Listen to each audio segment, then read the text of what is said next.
بسم اللہ الرحمن الرحیم نحمده ونصلی ونسلم علی رسوله الکریم اما بعد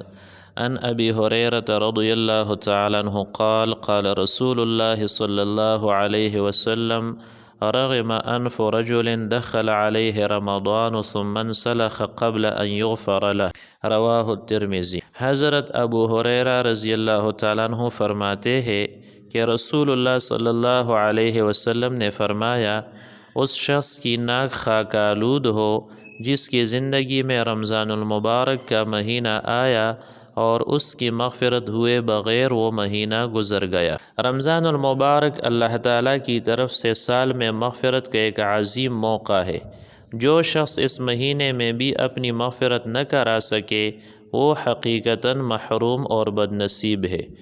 رغم انف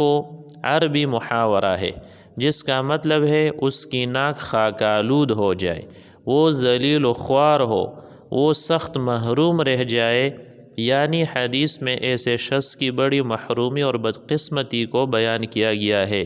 جو رمضان پا کر بھی بخشش حاصل نہ کر سکے۔